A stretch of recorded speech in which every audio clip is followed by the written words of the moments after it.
You said you're running a chocolate company. What's the scale of this company? We started this 3.5 years back. From scratch, 3.5 years to now, we are now in 34 countries. What's the average price of a house here in Dubai? So one I got in Dubai, which has costed me 11, 12 crores. And the other one is in Sharjah, around a little over 6 crores. So what's the highest amount of money you've made or lost on a stock? For Tata Elxsi, I would have made more than 10 crores. Arman, I would have made more than 21, 22 crores. There's a company called NGL Finechem. At one point of time, it was running into a profit of 11 crores. And what's your bet on Tata Elxsi and how did you capitalize on the entire rally from a small cap to mid cap to large cap? Why I invested is because You mentioned one of the names RACL Geartech. Yeah. So what does that company do and what was your thesis? So I see a lot of analysts go through the supply route. They see that this guy has increased capacity. Iska asset turn kya hoga, and then you multiply by the margin to see what profit you'll make. Business Excel sheet mein ban gaya because they're investing on the tangible part of the business. I look at the intangible side of the business. You also invested in two companies which are on the SME exchange. So one was Krishka and one was High Green. What did you see in both these companies? See, as a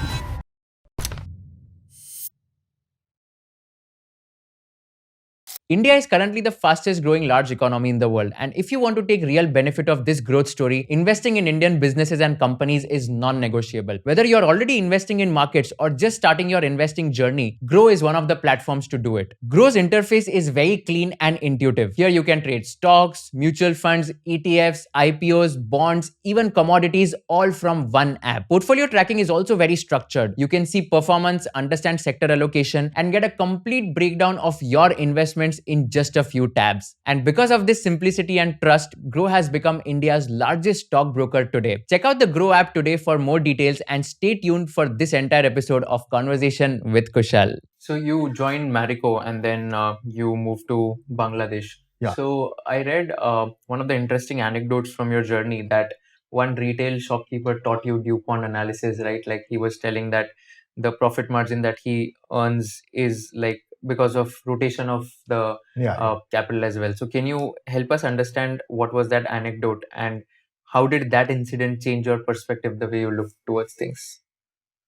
See, I'm a chartered accountant, right? Okay, and also have been in the finance function. But DuPont analysis, no one explained me better in my life than that retailer. Okay, and why I tell this so.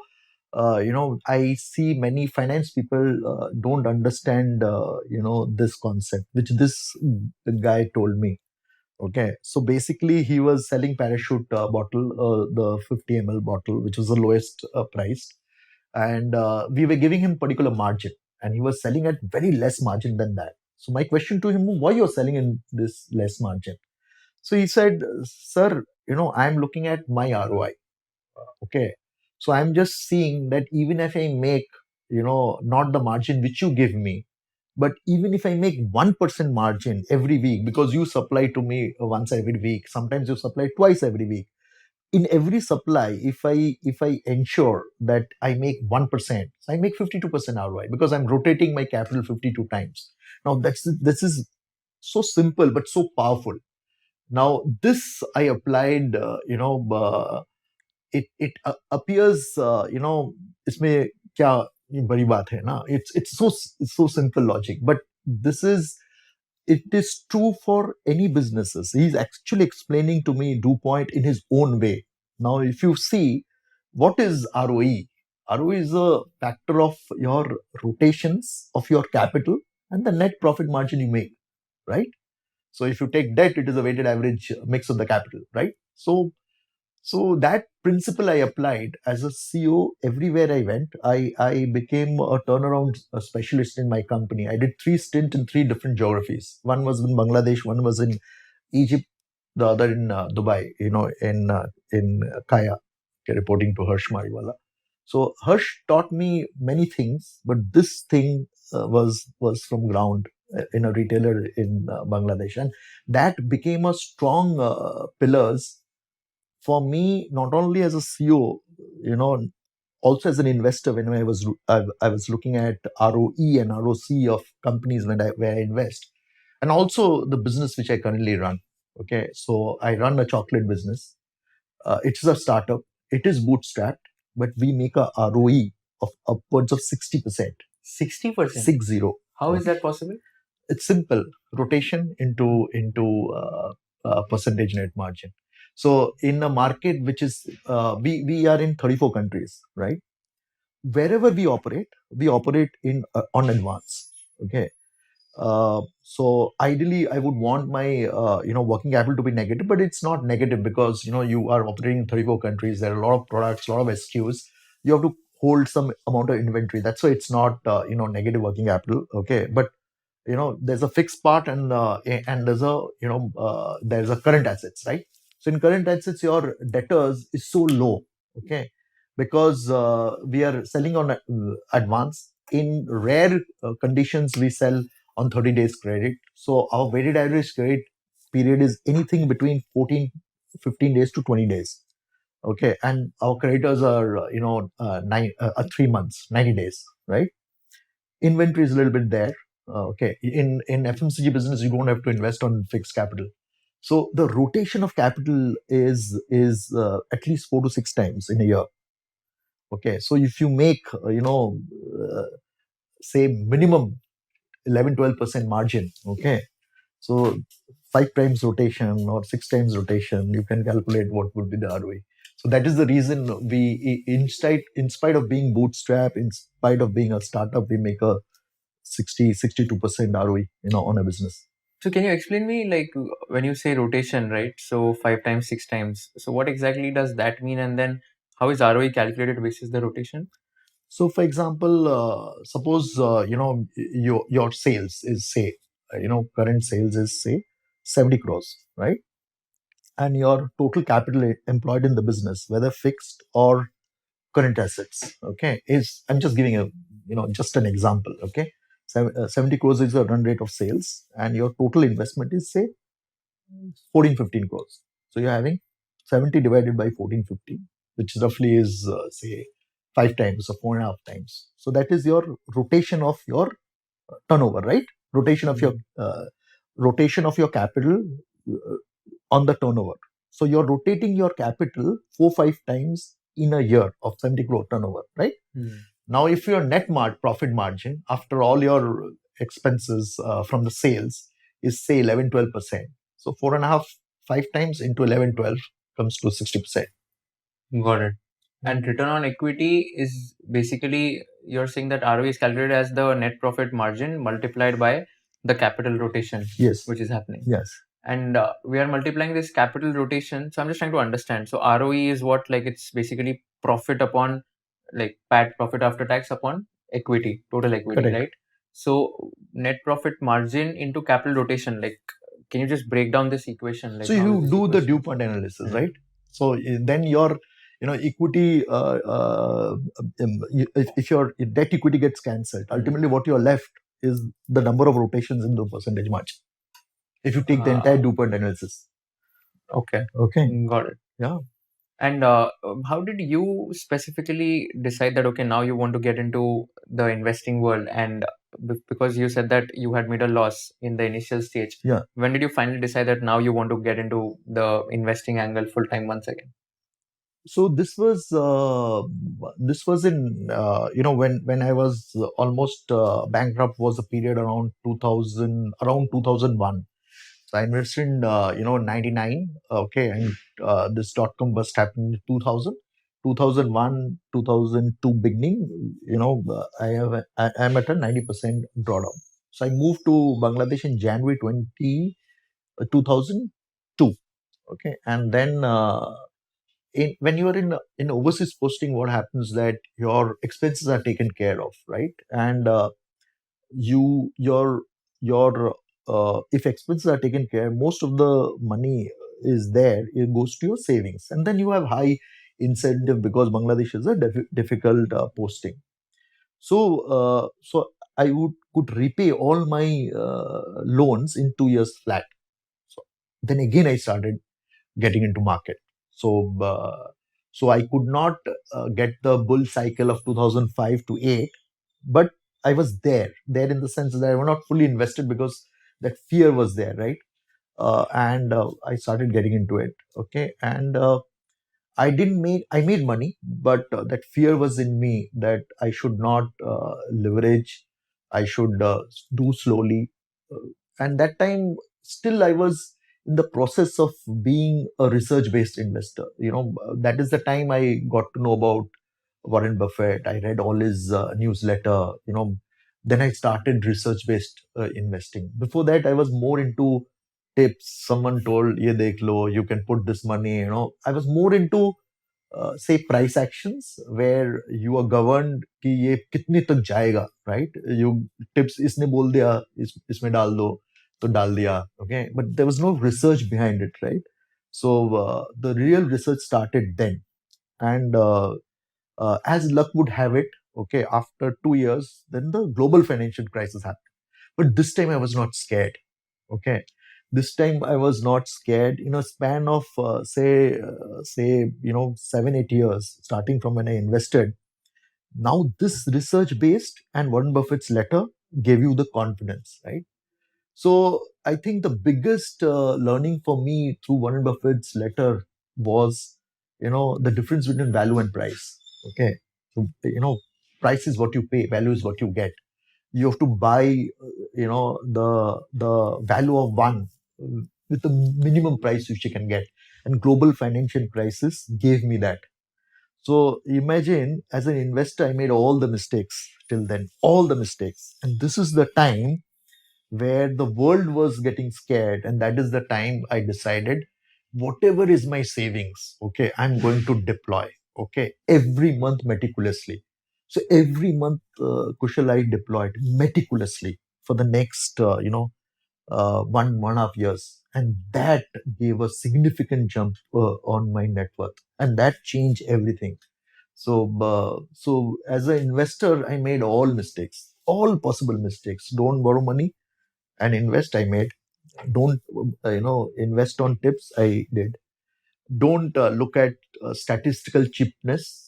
Okay, I was looking at it, getting public sector banks below one book value and investing, seeing P and investing, all those mistakes I did. But things changed after the global financial crisis, after Warren Buffett's letter, after research based investing. Value Picker also had come that time. So I was reading, I was a regular reader in Value Picker. uh, that time I didn't have the confidence to contribute. Later on, I started contributing also. So and the mistakes which I made, I never repeated. Okay, just to give you context. Okay, a person who had leveraged 3 times was almost bankrupt. Okay, so two banks gave me a huge limit. This was in 2016 to the yeah 2016. Okay, 2016, 17. So I had limits of $4 million at a LIBOR plus rate of interest. So I still remember my rate of interest in one bank, okay, was 1.2% per annum.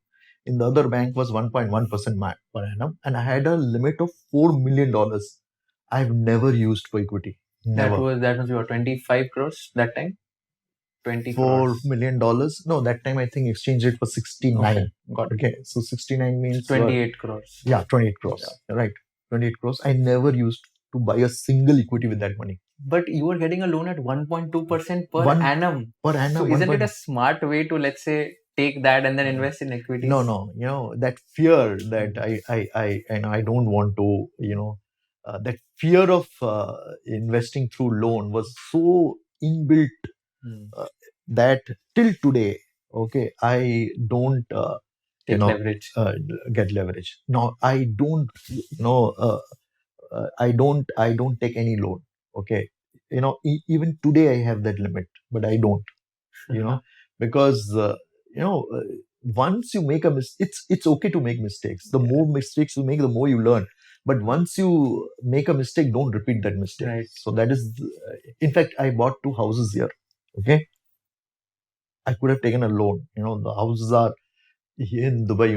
Everything is so costly. So I got 2 houses where I didn't take any loan. Okay. So you may say, as a chartered accountant, what you're doing, you could have taken a home loan. The home loan is this much, and you can make money. You're actually losing on the opportunity. So be it. I want to live with peace without any loan. And what two houses have you given? One on rent or like? No, both are. I'm getting one delivered next month where I'll move in, and the second is will get delivered next year. Got it. And what's the average price of a house here in Dubai?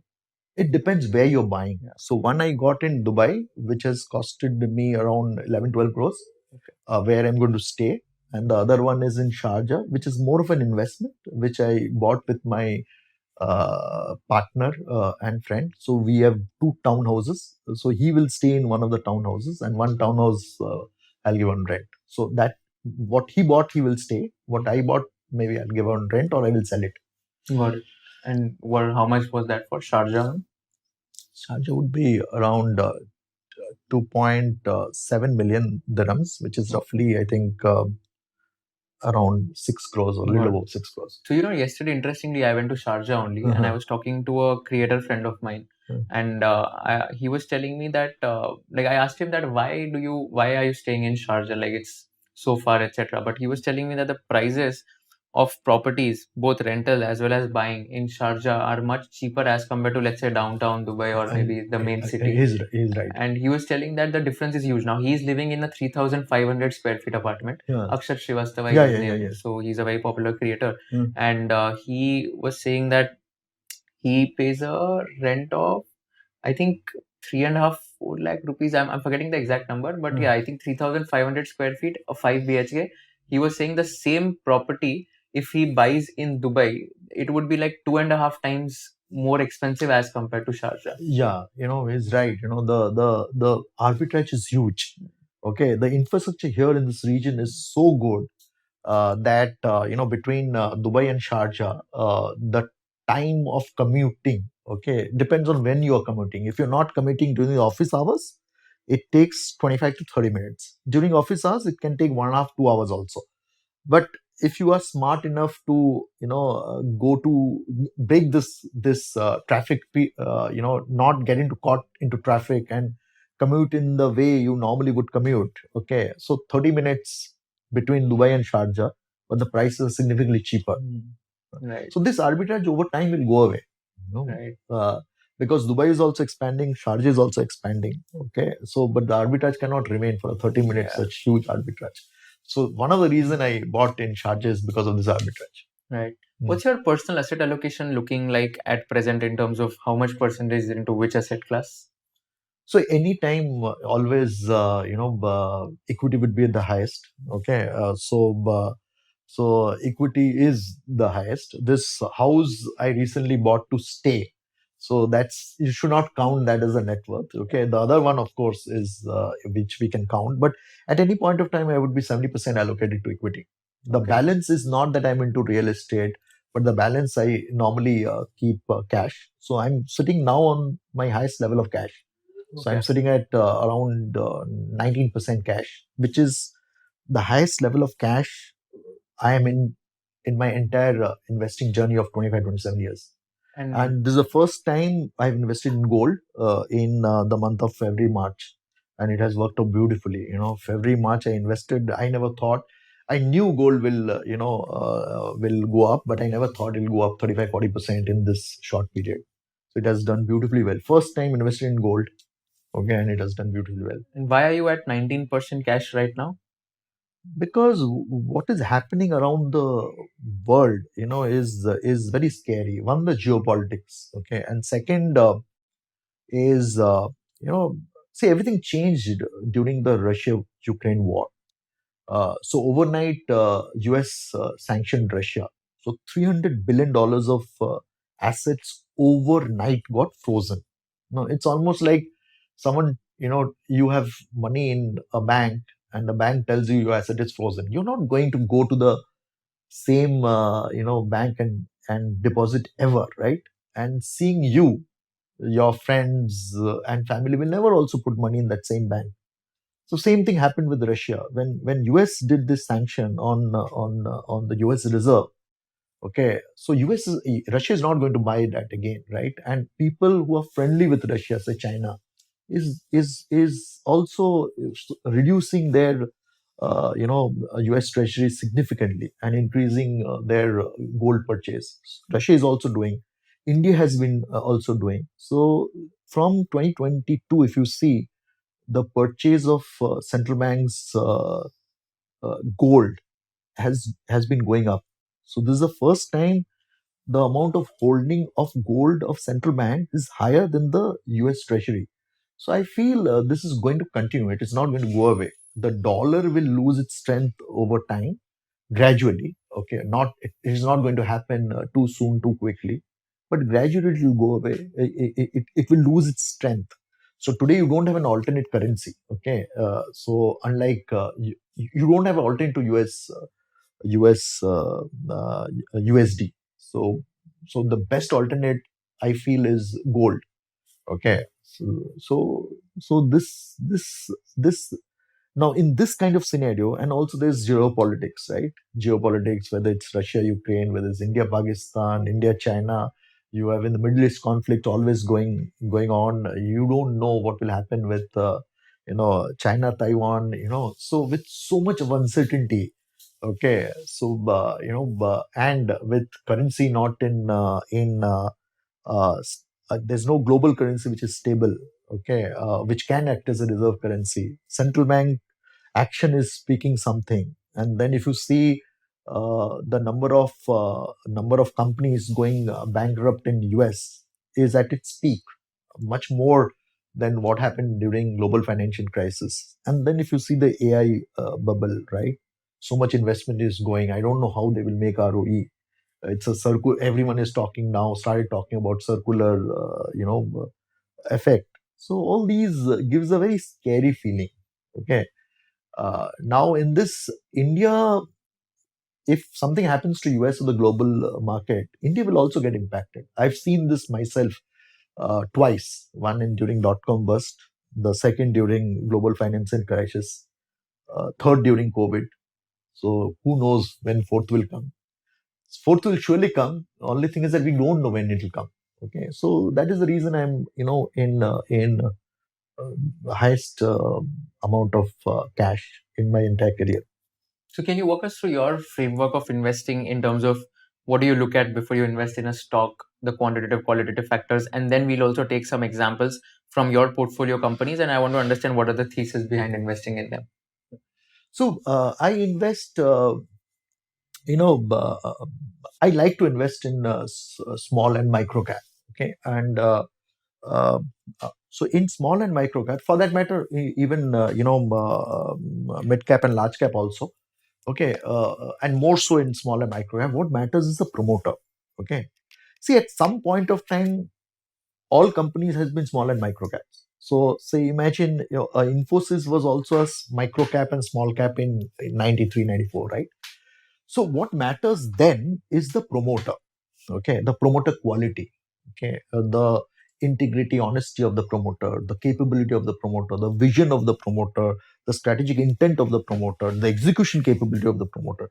I think that is 70%, 80% of the work. Okay, that how you assess the promoter. Once you do that, okay, then if you're part of a mega trend, okay, so for example, why Infosys did what it did is because of the promoter quality. What Narayan Murthy and his team, that quality is today also. If you speak, you don't have that quality ever India's produced as a team of promoters. Now they were doing things which were far ahead of time. They were doing quarterly results. Okay, they were giving disclosures. Okay, so which is never unheard of. So corporate governance was ingrained in them, right? So quality of promoters, that is the reason Infosys succeeded. Second is the mega trend. Okay, mega trend when I'm saying is that outsourcing, IT outsourcing, India having that labor arbitrage played off very well. And Infosys played out very well. So I look at what I said is one is promoter quality, 70-80% is that. Second is if it's part of a mega trend, then you see what is the right to win of that company. Okay, what is that edge which you feel is in that company, which will make a difference. Okay, so these are the three things. So so I frame it in if I have to tell it to anyone, so acronym is MRP, right? Not in that order. MRP means mega trend, okay, right to win, okay, and promoter. What about the quantitative numbers or quantitative factors?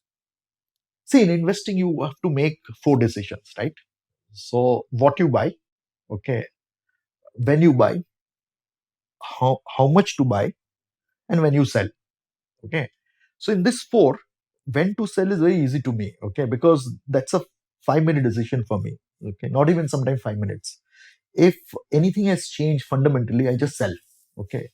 So, I'm leaving that aside. So, out of the three, okay, what to buy, when to buy, and how much to allocate, I give very big importance to, okay, not when to buy. Because see, if I am a very long term investor. My investments, some are 8-10 years. Or I don't invest in anything which I will not hold for 5-7 years. That doesn't mean I hold everything for 5-7 years. If the thesis has changed, I exit, right? Like I said, I exit in 5 minutes. If the fundamental reason of investing have changed. But when I'm investing, I know I'm going to keep it for 5 to 7 years, and I don't invest anything which will not become 10 times in 5 to 7 years. Now imagine, Kushal, if I'm investing something at 100, which I know will become 1,000, how does it matter if I purchase at 100 or 130 or 140? Because it is going to go to 1,000, right? So for me, it's not, that doesn't mean that I blindly buy anything, right? Okay. So blindly buy anything at any price. So my most two important thing is that, what I'm buying. Okay. What I'm buying, I use the MRP framework. Okay. How much to allocate? There I use quantitative factors. So the quantitative factors which I use is ROE. Okay. I see debt equity ratio. Okay. My ROE should be, I should have a visibility that this company will make a ROE of more than 15-20%. What I mean is that I should have a visibility that it is making that. Okay. It may not be making when I'm investing. Right? That is one. Second is debt to equity ratio should not be more than 0.5, ideally. Okay. Then I also see the operating margin, because operating margin gives you uh, inclination what is the pricing power of the company. Okay, so that I see. I also see what is the size of pie. Okay, so if I'm getting something, okay, in a very big market, okay, you know I'll give you an example. This is not a recommendation, but I invested in this company for 5 months back, and it has gone 50%. So I'm not recommending this stock, but I'm just making my point in how I invest. Okay, there's a company called Parag Milk. I invested when it was at a, so it's into dairy. Okay, now the dairy market size is 15 lakh crores. 15 lakh crores. You'll rarely get an opportunity size of this scale. Now, Parag Mills, I'm not playing the entire dairy, I'm playing the value added part of the dairy. Value added is 4 to 8, 6 lakhs crores, right? Now, 4 to 6 lakhs, I have a IMARC report. IMARC is an international research company.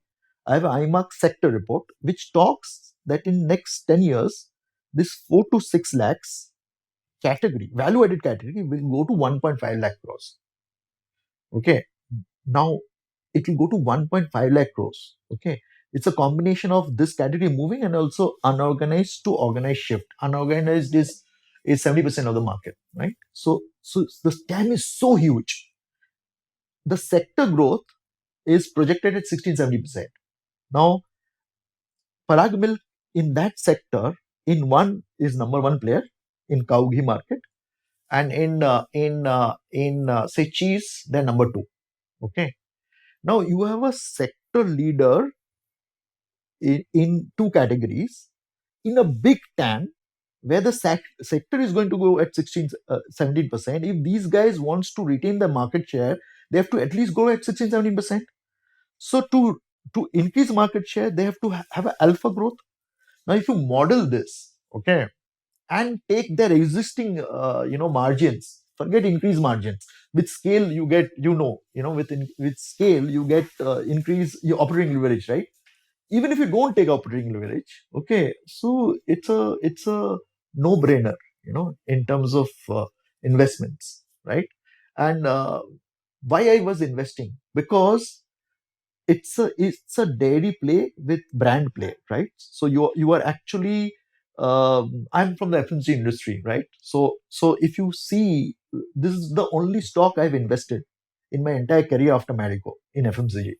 So if you see their brand rating on Amazon or Blinkit, the in Amazon no one can fudge the ratings, or Blinkit, right? You have lot of ratings, more than 1,000, 2,000, 3,000.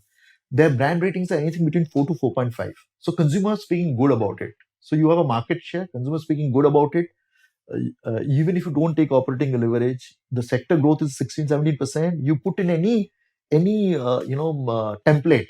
Okay, it's a no-brainer because you're buying the company at zero point 0.7 market cap to sales. So it has played beautifully well, and I still feel it is a good buy. I'm not recommending it. I'm just saying, because I normally, buy in tranches. I buy on the rise. Okay, as and when the company starts performing, I allocate more and more. Okay, so that doesn't mean that I don't buy on the down. I buy on the down also, but my favorite is to buy on the top. Average up. So it has played beautifully well. So even after 50% up, it's quoting at a market cap to sales of 1 point, I think 1 or 1.2. I want you to help us understand, when you say scuttlebutt, what exactly would you do? When you say talking to competitors, what questions would you ask? And what answers do you get? And then how do you analyze those answers? Yeah. So good question actually. Okay, so I'll talk about the market visit part first. Sure. Okay, market visit, Arman, I did many times. Okay, the first time I did was in 2018. And when you say market visit, what is that exactly? I will tell you. So 2018. So normally investors, what they do superficial. Most of the investors, not all, okay, would do superficial. Uh, will have a superficial understanding of the company. They're more interested. I'm not saying all, but I'm saying most. Okay, would only see price actions. Okay, how the stock is moving. So I see the business, how the business is moving. Okay, because the stock price will follow the business, right? So now business is you are only seeing the results. So the result is a is a lagging indicator. A leading indicator is what is happening during the time as we speak. So how to do best is go in the field.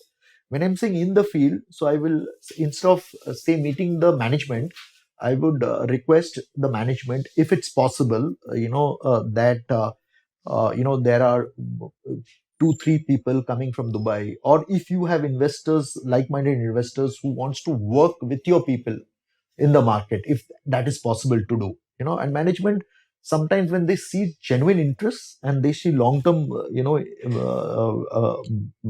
investor mindset, they allow you. So management would say, okay, where you want to go, or they would say, my person is working in this market, you can go in this market. So we did in one of the Gujarat market, rural market. So imagine these are 4 levels down, okay, from the management. So what you're getting is actually bottoms of information, okay.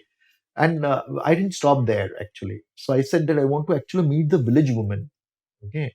So he was actually having this 4 level down person, who's the touch point for the village woman, was actually having market visit in that village. Okay, so we went to 2 villages. In one meeting, there were 10 women. So they could not speak English or Hindi properly. Okay, it was very rural Gujarat. So we this sales officer was interpreting, and in my mind, what I was looking is that this loan was given, how the loan was utilized. Okay, now if if Arman is giving loan, and if this loan is utilized in a productive asset, and that asset, how much ROI that asset is fetching, was my objective. So I understood the entire dynamics, and you will not believe, met 10 plus, in another group there was 19 village women, interviewed all 19 village women. You'll fall from the chair if I tell you no one's ROI was less than 80%. 80% annualized ROI. 80%. 80%. Now, when this kind of ROI happens, okay, Arman will make money provided they lend to the right people. The default rate would also be high, right? No, default rate then was very low. See, what happens is all linked to what type of loan you're giving. This I'm talking 2018. Okay, 2018. What happened is the sector NPA was less than 1%. It was less amongst all kind of lending. Can you believe unsecured lending, apart from gold loan? Okay, unsecured lending, sector lending sector NPA was less than 1%.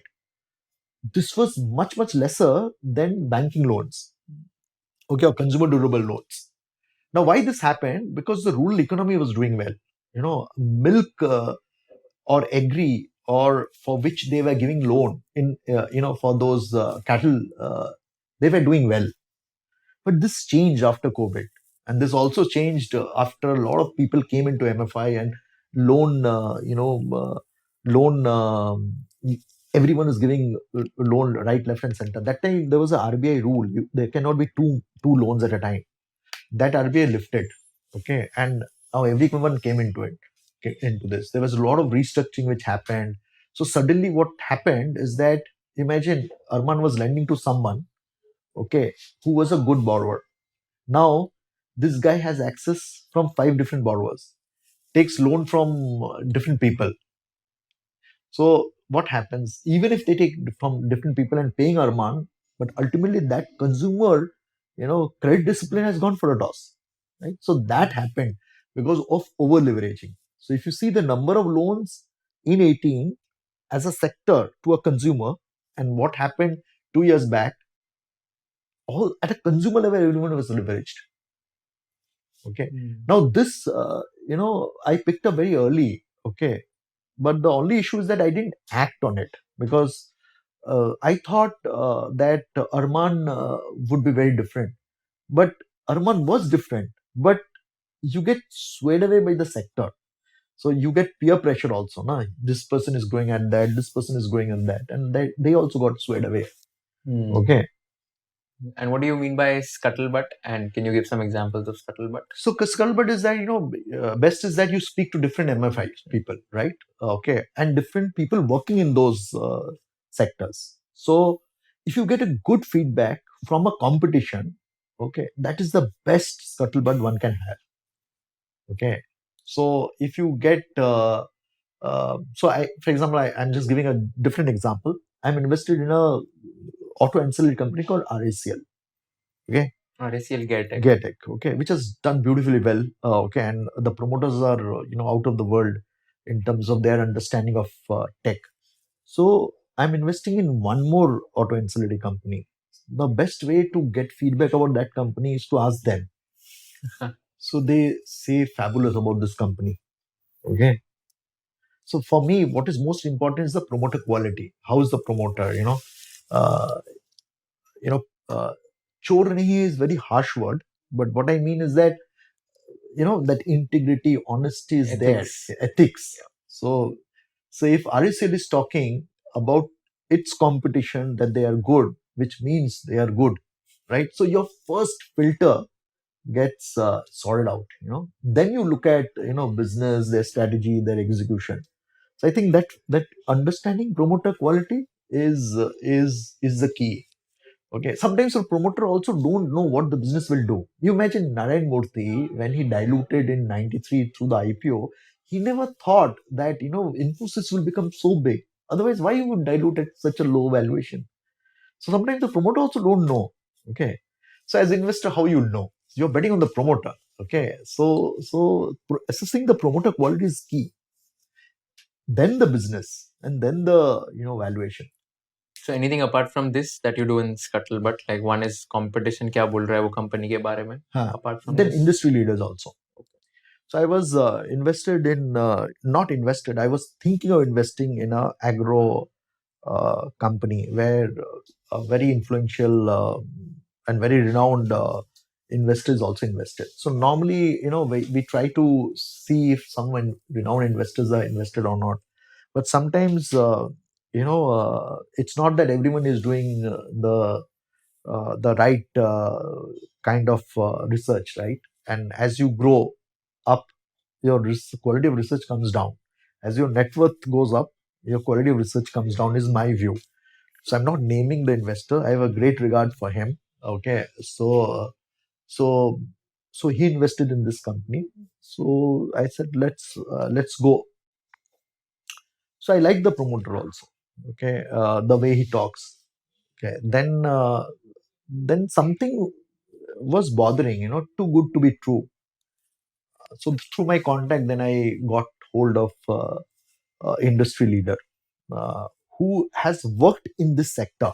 Okay, and now is not working, okay, in this sector. Okay, so he was completely unbiased. So I through a contact, I got a hold of this person and had a 2 hour Zoom call with this guy, and he gave a very interesting metrics, okay, which never came to me. Okay, he said that what they are disclosing as sales, okay, cannot be steady state sales. I said, why you're saying this? He's saying, look, the throughput per acre, okay, the throughput which their throughput is, the sales per acre. So he gave me a completely new, he's saying they're telling this is the sales, but you need to see what is the steady sales, because this may come back, right? So your steady sales is that sales which you'll go every month. Now, if they are saying this is the sales which they will do every month, you divide by the acreage and you'll see this cannot be possible. So he gave a fantastic, and plus, apart from that, he said few more things which doesn't speak good about the promoter. So then I did invest, and as we speak, you know, from that level, the stock is down more than 70%. Oh my God. Yeah. 70%. Yeah, and that renowned promoter, renowned investor is still there, and I see for last 2 quarters is selling. Oh, okay. Uh, And you said you're running a chocolate company. So what's the name of this company and what's the scale of this company? So we started this, me and my friend. He's junior to me in school. We are very close friend. We play tennis together. So he's 10 years junior to me. We started this 3.5 years back. Greenfield, Greenfield in the sense the place which you're sitting was just core and shell 3.5 years back. So it took us 9 months to build the factory, and so we started then. From scratch, 3.5 years to now, we are now in 34 countries. Okay, Wow. so we're into chocolates. We started with mass chocolate. Now we are, going going up the ladder. We're getting to premium chocolates. So we are very strong in Middle East. We are launching in India in next month. So and we are very strong in Southeast Asia. So we have signed up with a multinational company in India as a national distributor.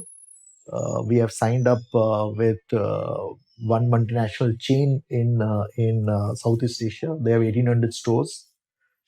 We are in the process of signing up with a big chain in Southeast Asia. Uh, so we are very strong in this part of the world, and in Southeast Asia. We have not gone to US, but if everything goes well, next year we should be in US also. What's the revenues of the company? The run rate, if I talk next 1 year, the run rate would be 70 crores Wow. per annum. And I'm sure it must be profitable Yeah, from day it's one. bootstrapped. Not from day one, but from seventh Yeah. month we are profitable. Okay? Profit from year one, I meant. Yeah, Sorry. yeah, year one we are profitable, and we run in that Wow. what the retailer told, rotation into percentage net profit is your ROI. So you said that you don't, you basically collect advance first, and then some places we give 50% we take advance and 50% credit. So weighted average credit period is 14, 15 days to 20 days max.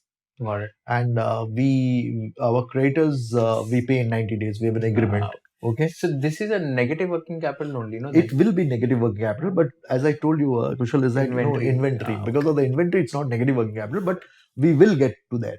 Got it. Yeah. Amazing. So when are you planning to list this company? maybe after 4 5 years. Got it. No, amazing. So if we get a chance side, we'd love to invest in this kind of companies because ROEs and all, as you Yeah, said, I think they're just yeah, amazing. So coming back now, you mentioned one of the names, RACL Geartech. yeah. So what does that company do, and what was your thesis behind investing in that? So I invested in this company in 2020. Okay, that time the market cap, that time the market cap was less than 100 crores. So my purpose, Kushal, is to I invest. Why I invest in micro cap and small cap? Since I'm a chartered accountant, I have a finance background. I've run company as a CFO. I've run company as a CEO. I've been investing for 26, 27 years. My ability to judge a promoter quality and a business is little different. I'm not saying I'm right always, but I'm saying little different than any other. So I see a lot of analysts, or investors go through the supply route. Supply route in the sense is that they see that this guy has increased capacity. Iska asset turn kya hoga, and then you multiply by the margin to see what profit you will make. Thoda operating leverage आएगा, business Excel sheet में बन गया, because they're investing on the tangible part of the business. I look at the intangible side of the business. That what is that intangible which I'm able to see, which others are not able to see. Okay, so coming back to your question, the thesis remains same. Okay, but today everyone is there, including I think Malabar has picked up stake in this company. So in 5 years, it's a. In fact, in 3 years it was a 15x. Okay, 15x. In 3 years it was 15x, less than 3 years actually. Okay, now also it is around that only 14 15x. Okay, so the thesis remains same. Okay, so when you talk of promoter quality, what you're looking at the promoter, his honesty, his integration, his vision, okay, his capability. So this promoter, his name is Gurshan Singh. Okay, this company went into BIFR. Okay, What is BIFR? It went into they had a huge loan, right? Insolvency resolution. Yes. Okay. Now you have an NCLT. And that was then, 2001. So this person, Gurshan Singh, was the production manager. Okay. So the original company's name was Ronak. It was a Ronak Group company, and they had a lot of loan. Okay, because which this company was getting almost closed down. This guy comes, says that I want to take up this company along with the team of uh, of of his. He took the entire loan on his head. Okay, and he didn't have money, but he had a passion because he knew what he was making was good enough for MNCs because he was the production head. So he was very passionate about uh, the product he was making. So only change what he did was he said that let me not cater to India. Let me focus the export market. So he focused on the export market. Okay, there's a company called Kuboto from Japan. Okay, he got the first order from there. Now today, as we speak, this Japanese company, he supplies to Japan, he supplies to China, he supplies. Now imagine a small ancillary company tucked away from. Normally, an auto ancillary company is surrounded, is near the main auto companies. No? In Noida, there is no airport. Okay, but this company is there. So he started getting these orders. Then he got, Mercedes Benz, he got BMW, he got ZF, he got Peugeot. Uh, so now these were his clients. Okay. So to answer your, I'm giving a long answer to your short question. Is my thesis was the clientele I was seeing. Okay, these are the clientele for a 70 crore market cap company. Okay, tucked away in a small corner, supplying to all the multinational companies sitting in Europe. Okay, so that was my thesis. कुछ तो अच्छा कर रहा होगा. And he was supplying. He was one of the exclusive vendors apart from one or two for a particular model. So that was the entire thesis. I wrote this in I write to myself. So I wrote that, and I was getting this company at 5 p. Okay, so that was the thesis. Today, if I speak, the thesis remains the same. Mm. Okay, only what has happened is that he got more clients, and from the same client he got more order. Okay, and he has, because of that, he expanded his factory. So now he has 3 factories, and then it was very close door company where you won't have access what you were doing. Today he is doing factory visits for investors. You can see, what he has built is amazing. It's a world class manufacturing setup. And today, because the trust which he has got, imagine a company supplying to BMW and Mercedes together, right? So both are competing with each other, right? And he has built such a great credibility that now uh, they approach him as a solution provider, not a gear supplier. You know? So, and the only update apart from this, what I said, is the second generation, his son. Okay, he's a finance background guy, but his understanding of the business and passion for the business is amazing. So when you have such kind of people who are driven by passion, okay, कि मेरे को करना है, मैं करूंगा, and you build a reputation to these with these multinational companies, that's an intangible asset which is not reflected in numbers on the balance sheet. So if you say RACL's equity or Gurshan Singh's equity or Prab's equity with ZF or BMW or Mercedes, okay, it is not seen. It can be only seen with the products they are contributing as an exclusive supplier to the model which they are supplying. Okay, so this company, even today, it's not. It's I feel it's adequately valued. In fact, I feel it's overvalued. But with so much visibility coming in and funds like Malabar investing, of course, Malabar would know much more than what I do. Okay, so and still it makes a operating margin. I said, one of the key indicators of investing was operating margin. When I invested then, when the P was 5, operating margin was more than 20%. What is the PE now and what is the market cap right now? I don't remember exactly. Market cap would be 1400, 1500 crores. Okay. Operating margin is still at that level, only above 20%. Oh, wow. Okay. P, I don't see. Got it. Yeah. Okay. Because if you're invested in the right company, you don't sell only for, valuation. Until it goes to berserk valuation, 100, 150p, then I will think of selling. I think it is 45, 47, Wow. something like that. Not a stock to invest now, but a good company to watch for if it drops. And what's your bet on Tata Elxsi, and how did you capitalize on the entire rally from a small cap to mid cap to large cap? Again, my thesis, is the promoter quality. Tata, you cannot, I think in India, if one name you have to trust, it is Tata. So promoter quality is no doubt, there's no doubt on promoter quality. Now, mega trend. Why I invested is because uh, I could see the mega trend in ER&D, and in ER&D, apart from automobiles, in medical devices, okay, and in communication. Okay, so they people had lost hope on Tata Elxsi because Jaguar was the main client. Okay, and automobiles used to be 45-46% of the total business. Okay, now the MD had been telling on con calls that they are focusing more on other verticals, and I could see that other verticals. See, one is telling, the other is it's reflecting in the numbers, right?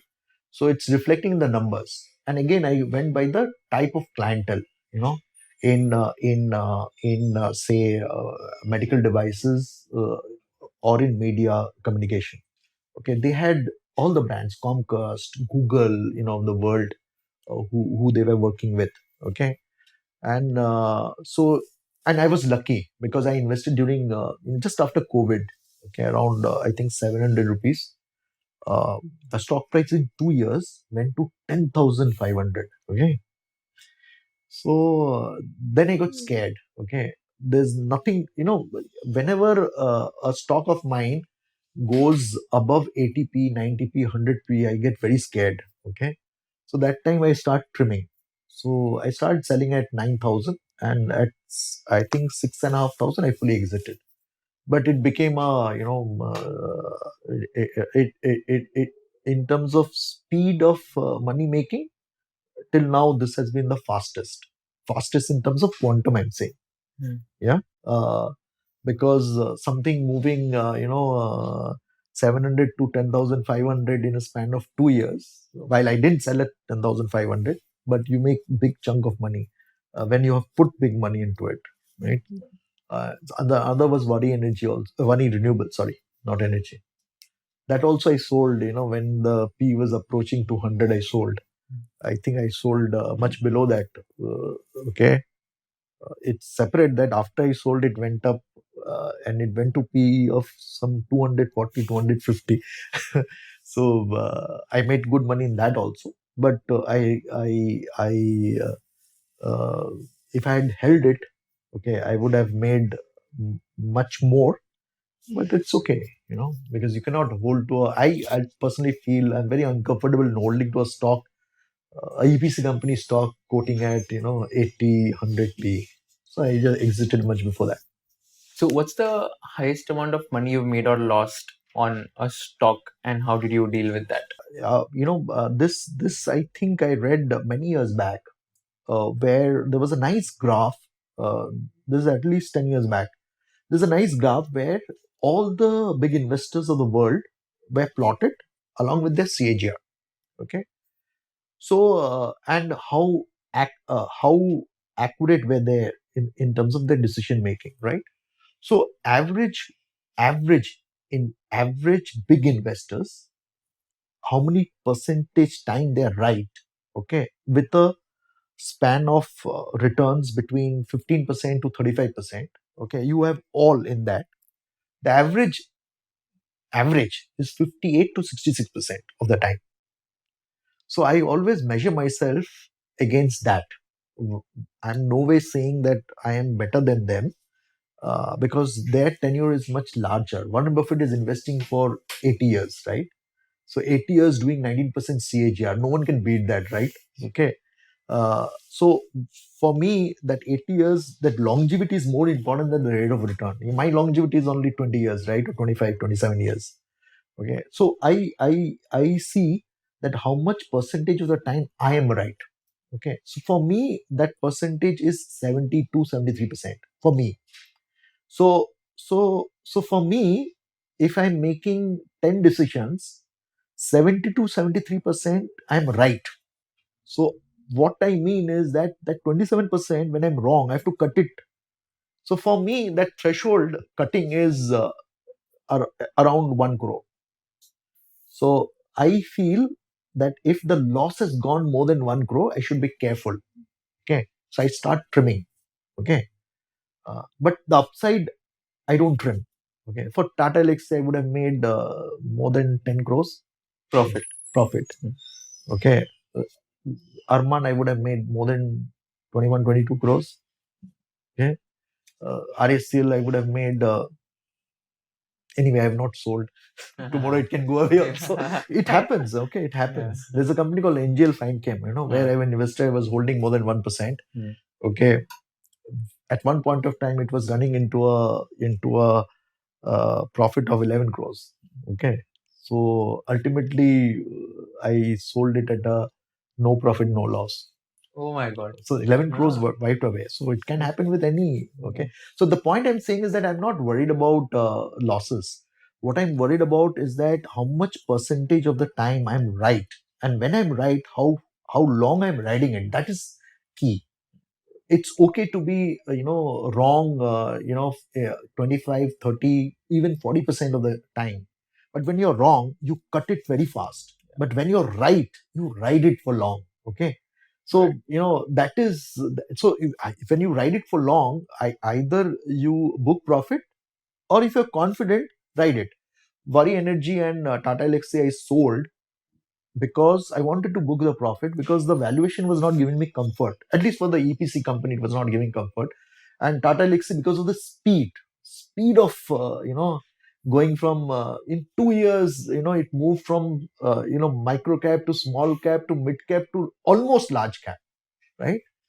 So that speed gave me little worry. So I just cut it off. uh, but some stocks which I feel I should stay put, okay, like RACL, okay, I'm staying put. Sometimes I'm wrong in that also, okay. NGL, I'm not wrong. It's not the promoter's mistake; it's my mistake, because sometimes what happens in the thesis, you feel that the company has pricing power, okay, but actually it doesn't have pricing power, okay. The promoter quality is great, okay, uh, is great promoter quality, okay, but there is no big TAM. When I invested, I thought the TAM is high, which I later on found it is not high, but still I stay put, where I felt that there is a pricing power, but there was no pricing power, okay. And all credit goes to the promoter. It's my mistake of not able to assess the quality of the business, because he never lied. In the con call, if you see, he actually every time told that we don't have pricing power. He every time told that I actually sell at 1 rupee, 2 rupee also. What is this company doing? It is into animal API. What does that mean? So they make products. So for example, for cow, okay, you have to give medicine to the cow or inject to the cow. So they make API for that Okay. that drug. Okay, so it's into animal APIs. So he actually said there is no pricing. I asked this question. Okay, he said this, but I still felt that he's very conservative. He's actually a very conservative guy. I thought he's underplaying. So it's not his mistake, my mistake of assessing the business quality. Like Warren Buffett says, business quality is also important. Ultimately, an idiot will run it, right? Okay. So he's not an idiot. He's a very good businessman. Okay. He is interested in protecting his market share. Okay. Which is nothing wrong in it, but that is his way of doing things. I feel it will do well. The company will do well. But since I waited for long, I'm invested in this. Was invested in this for I think 6 years. Then I said, 6 years is enough. Let me, there's opportunity cost of investments also, right? So I moved out. But this was a position was giving 11 crore profit, wiped out in 1.5, 2 years. I invested at 250, 260. It went to 2600 or 3100, sorry, and dropped down to some 800, 900. Okay. My And I was also buying it on the rise. So that's why my average weighted cost went up. So I exited at no profit, no loss, but 11 crore profit wiped out. I don't regret. As I say, every mistake I learn, I don't repeat. I make new mistakes. So the learning which I had here is, if management is saying something, you can discount it, but when he's repeatedly saying something, believe it. Okay. You also invested in two companies which are on the SME exchange. I was just going through them. So one was Krishka, I think, Yeah. and one was High Green. Yeah. So first question is that what did you see in both these companies? And second question is, we who are retail investors who are watching this, do you recommend that we should also try our ways in like SME exchanges and just try some putting some amount of capital in that? See, you are very young, and retail investors, depending on the age profile, assuming your age or someone, at 20, 25, 30, I would not suggest to invest in SME for one reason, is that the liquidity is very low. Okay. So when liquidity is low, uh, and assuming, someone started very young. Okay. So when the person is starting young, has not built up the behavioral traits. Investing is 99% is behavior. Okay. 1% is skill. Okay. So it's like this, if you go to a doctor or if you go for any Anyone going for any heart surgery, you look the skill part of that person, right? That the person should be skillful. The doctor should be skillful. His will, his behavior doesn't matter because the skill is matter. You're giving your heart, your life to that person, right? But investing it is the other way. It is the only profession where your your behavior matters more than your skill. I think skill is very minuscule part in investing. What matters is the behavior. Okay, and this is the only profession which has that. Okay, so here I feel that an investor at 20, 25, 30 has has not built that behavioral traits, because behavioral traits, you know, get built over time. A person if not in the market for 15, 20 years doesn't get those behavioral traits. Okay, when you're in your 40 and 50, you get those behavioral traits which you don't get in 20 and 25. Okay, so from that perspective, why I'm saying, because not to invest in SME, because a young investor, when he invests in SME, for example, high green, I'm so bullish, I'm so convinced, right? Because I've done my enough work. But if I tell a retail investor to invest and the stock falls 50%, that person will panic, right? So here I'm not panicking, I'm buying more, right? Which will not be possible for that person. Plus, another problem which we have because of the regulation is that you have lot sizes, which restricts the person to buy.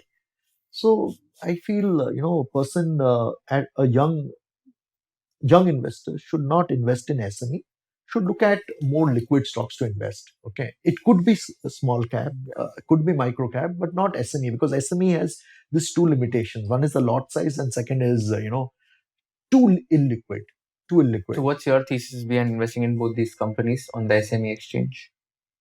So first of all, I don't look at SME exchange and invest. Okay, I look at the business and the promoter, and then I invest, and then I see, what I said, my framework of MRP, if there's a mega trend.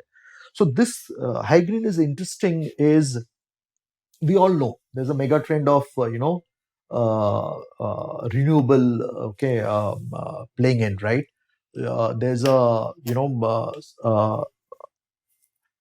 so a circular economy, a clean energy, all these are mega trends of the future, right? So what high green does, actually, high green makes three finished products, okay, from a waste product. Okay, so they make from crumb rubber. Crumb rubber is the, you think of a tire which is broken into pieces, okay, without taking the after taking the wire in the tire. That's called crumb rubber. So that's a waste product, okay, because it is a tire waste. From that, they're making three finished goods, okay, through continuous pyrolysis. Continuous pyrolysis is the process where they convert the finished goods, so convert the raw waste product into three finished goods with zero solid, liquid, or gas discharge, with zero discharge of these. So imagine, from waste, if someone is making three products and all these three products has a spread between RM and finished goods. So for example, the three products are recovered carbon black, furnace oil, fuel oil, and sodium silicate. So if you are buying a raw material at, say, 16 rupees per kg, okay, and then you're making three products, okay, furnace oil, fuel oil, they sell at 40 rupees per kg. They sell recovered carbon black at 35 rupees per kg, and sodium silicate at 18 to 20 rupees per kg. So you have a spread between the RM and the huge spread between the RM and the three finished products with zero liquid, solid, or gas discharge. So not only they do this, but how they do. For example, they have a capacity of 100 tons per day capacity, right? Now 100 tons per day capacity to set up a plant. Okay, I did enough due diligence writing to some vendor in China to find out what is the cost, and Europe to find out the cost. Okay, to set up a 100 tons per day capacity, including land, will cost in developed world, okay, anything between 180 to 200 crores. That's why capacities are not coming in developed world. Okay, these guys are doing it 40 to 50 crores. Okay, so in developed world, it's not coming because you will not get that ROI. right? Because your capex cost is so high, and recovered carbon black is linked to your virgin carbon black prices. Okay, so if your selling price is not increasing and your capex is not reducing, you will not make the desired ROI of 15%. So that's why capacities are not coming up in the world. These guys are able to do at 40, 50 crores. So they can able to match the Chinese cost. What China doesn't have the advantage which these guys have, China cannot make 100 tons per day. Okay, they can make at most 25 tons per day. These guys can make 100 tons per day.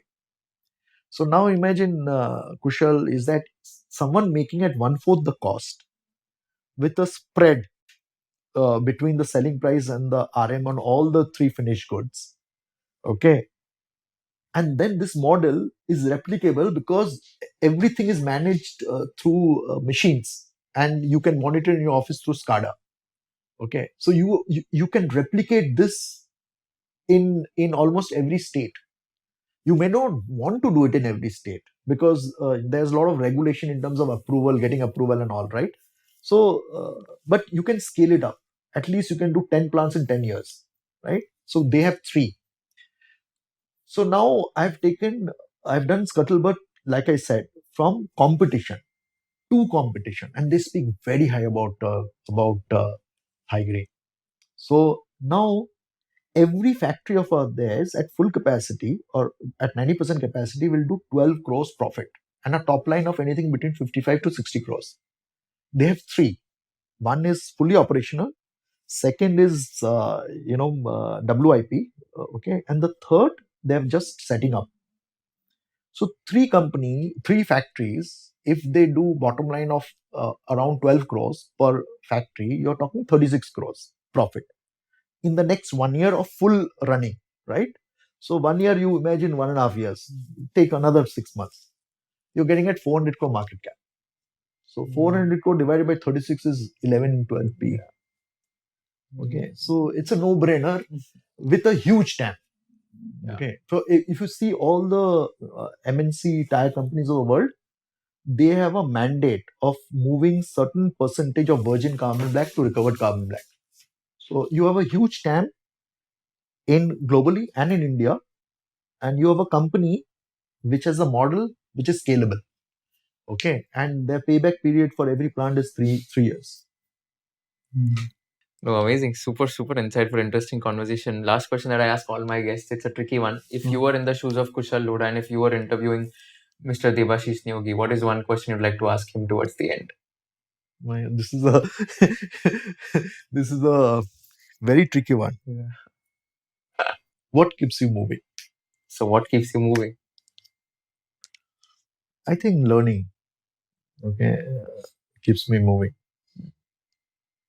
You like to learn a lot of things about different businesses and different things, right? Yeah. Like, I mean, when we also met before the podcast, we're trying to learn so many things about, let's say, content, YouTube, how does it work, retention curve, kya hota hai? And I see that enthusiasm in you when you want to learn. I have, someone told me, one of my subordinate told me, you have childlike enthusiasm in learning. I think that keeps me moving. Yeah. How has that come, or if someone wants to have that, what should they do? Or it's just natural? I don't think it's natural. Okay. I feel, Kushal, is that, people talk about returns. Okay. Okay. If you ask me, uh, when you talk about returns, you talk about compounding, right? So when you talk about compounding, your natural correlation is compounding of money. I think it should be compounding of knowledge, compounding of relationships. Okay. So if you can compound your knowledge, okay, and you compound your relationships, you're sorted, and you are actually doing both. Okay, through your podcast and otherwise, you're compounding knowledge not only for yourself, for your viewers, and the kind of relationship which you're building, is long-lasting relationship, right? So your compounding of money is just a byproduct of this too, right? So it is. I feel So my goal is, if you ask me, my goal, my goal is in every week I should be 1% better than the previous week.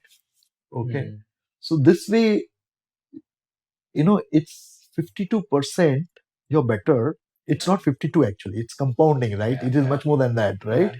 So you get a better version of yourself, after 5 years, 10 years. Great. Thank you. So much to learn from youngsters like you. No, thank you so much. Means a lot coming from someone like you. And thank you so much for doing this. I didn't realize we spent so much time. I also didn't realize. First time I saw it's 6 o'clock.